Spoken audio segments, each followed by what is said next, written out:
हर दिन आपको कुछ मूर्खतापूर्ण करने का विचार परेशान करता है, सभी आप पर हंसेंगे। भय आपको अवरोधित करता है, जिससे आपके निर्णय लेने की क्षमता बाधित होती है।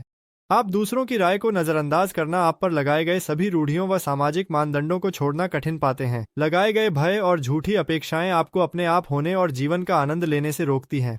आप मजाक का विषय नहीं बनना चाहते और समाज में गलतियां करने के भय से अभिभूत हैं, लेकिन हर कोई अपनी जिंदगी जी रहा है और किसी को वास्तव में आपकी परवाह नहीं है। क्यों तनाव लें और हीन महसूस करें? मैं समझाऊंगा कि आलोचना की धारा और नफरत में उपयोगी को बेकार से अलग करना क्यों महत्वपूर्ण है। और हाँ, मैं आपको नकारात्मकता को अपने लाभ के लिए ठीक करने के कुछ जीवन हैक्स साझा करूंगा। हालांकि दूसरों की राय को पूरी तरह से नजरअंदाज करना उचित नहीं है, वे विकास का एक उपलब्ध स्रोत बन सकते हैं। कुंजी यह है कि रचनात्मक रूप से फीडबैक को स्वीकार करना सीखें। सार्वजनिक राय का भय चिंता के सबसे सामान्य रूपों में से एक है। यह भय हमें अपने विचारों को छिपाने, इच्छाओं को दबाने और दूसरों की अपेक्षाओं ढलने के लिए मजबूर करता है। जितना अधिक हम इस भय के आगे झुकते हैं, उतना ही अधिक हम पीड़ित होते हैं, असुरक्षित और अलग थलग हो जाते हैं। व्यक्तिगत रूप से मैं कैमरा उठाने और आमने सामने वीडियो बनाने से डरता था, हालांकि मैं 2016 से यूट्यूब पर था। हाल ही में मुझे एहसास हुआ कि इसे करना शुरू करने का समय आ गया है। मेरे पास कई यूट्यूब चैनल थे और मैंने टिकटॉक में भी हाथ आजमाया, लेकिन कुछ भी फिल्माने से पहले मैंने उन सभी को ब्लॉक कर दिया जिन्हें मैं जानता था, ताकि कोई भी मेरे वीडियो न देख सके, क्योंकि मुझे पता था कि लोग उन पर चर्चा करेंगे। लेकिन किसी न किसी तरह अंततः वे मेरे कंटेंट के बारे में जान ही जाते थे और यह मेरे लिए प्लेजेंट नहीं था। हम दूसरों के न्याय का भय रखते हैं, डरते हैं कि वे हमें स्वीकार नहीं करेंगे। भय हमारी आकांक्षाओं को रोक सकता है और हमें कुछ नया खोजने से रोक सकता है। यह याद रखना है, सच्ची खुशी तब आती है जब अपनी सच्ची इच्छाओं का पालन करते हैं और दूसरों की राय से अपनी भलाई को प्राथमिकता देते हैं। मैंने इस भय से लड़ा है, लेकिन यह समझना कि अपने प्रति सच्चा होना दूसरों की राय की चिंता करने से कहीं अधिक महत्वपूर्ण है, ने मुझे इसे पार करने में मदद की। सार्वजनिक राय के भय को पार करना इस बात को समझने से शुरू होता है कि सभी को खुश करना असंभव है और हमेशा अच्छा और बुरा होगा। जब अधिकांश स्पष्ट तथ्यों को स्वीकार करते हैं, तब कुछ लोग बहस करने के लिए तैयार रहेंगे। इसलिए व्यक्तिगत राय को हमेशा गंभीरता से नहीं लिया जाना चाहिए। उपयोगी और बेकार टिप्पणियों को अलग करना है, उनके नहीं की परवाह किए बिना। उपयोगी टिप्पणियां सुधार का आधार हो सकती हैं, जबकि बेकार टिप्पणियां नकारात्मकता व्यक्त करती हैं।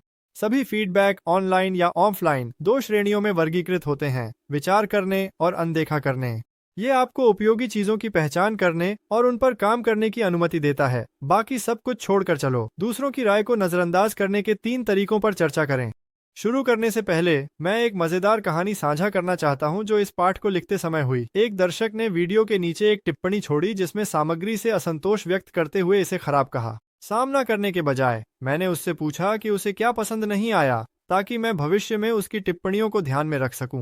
परिणाम दिलचस्प था। उसने अपनी छापों पर विस्तार से बताया और हालांकि मैं कुछ पहलुओं पर उससे सहमत नहीं था, कुल मिलाकर वह ईमानदार और रचनात्मक था। मैं इस दृष्टिकोण को देखकर खुश था, जिसे शायद कोई और व्यक्ति अलग तरीके से देखेगा। इसलिए इस वीडियो के बाद मैं आपको टिप्पणियों में अपनी राय साझा करने के लिए आमंत्रित करता हूं। मुझे उनमें से प्रत्येक को पढ़ने में रुचि होगी। पहला नियम: हर किसी की अपनी चिंताएं होती हैं। अपने बारे में सोचें। आप दूसरों की समस्याओं पर सोचने में कितना समय बिताते हैं? लोग अपनी समस्याओं में इतने व्यस्त होते हैं कि दूसरों की समस्याओं पर सोच नहीं पाते। इसलिए जब हम नकारात्मकता का सामना करते हैं, तो याद रखें कि वह संभवतः अपनी ही समस्याओं में व्यस्त है। दूसरों की नकारात्मकता को नजरअंदाज करने का पहला कदम है। दूसरा नियम: नकारात्मकता उस व्यक्ति पर प्रतिबिंबित करती है जो इसे व्यक्त करता है, न कि आप पर। लोग आपकी आलोचना करते हैं, वे अक्सर आप में अपनी खुद की कमियों का प्रतिबिंब देखते हैं। इसलिए उनकी कही हुई हर बात को दिल से न लें। आमतौर पर यह उनकी अपनी समस्याओं का अधिक प्रतिबिंब होता है, न कि आपकी असली व्यक्तित्व का। तीसरा नियम: याद रखें कि सफल लोग शायद ही कभी आलोचना पर समय बिताते हैं। यदि कोई आपकी आलोचना करता है, तो वे शायद किसी मानदंड में आपसे कम रैंक वाले व्यक्ति होते हैं। सफल और आत्मविश्वासी लोग आमतौर पर दूसरों पर नकारात्मक प्रभाव डालने में अपना समय बर्बाद नहीं करते।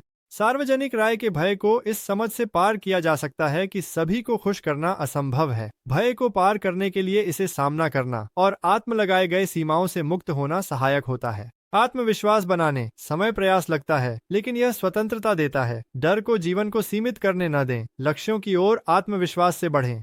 अपने भय और सीमाओं को पार करने को समझदारी से अपनाएं। उन कार्यों से शुरुआत करें जो आपके लिए चुनौतीपूर्ण लगते हैं। नए शौक का पता लगाएं, नए लोगों के साथ सक्रिय रूप से जुड़ें और छोटे सार्वजनिक प्रदर्शनों में भाग लें। इसका मतलब झुर्रीदार टी शर्ट पहनना। आप धीरे धीरे इस विचार को अपनाएंगे, कई चीजें उतनी महत्वपूर्ण नहीं हैं जितनी वे दिखाई देती हैं। आप सभी का धन्यवाद, आपने वीडियो देखा। उम्मीद है आपको वीडियो पसंद आया। चैनल लाइक सब्सक्राइब करें, बताएं क्या सोचते हैं और समस्या कैसे हल किया।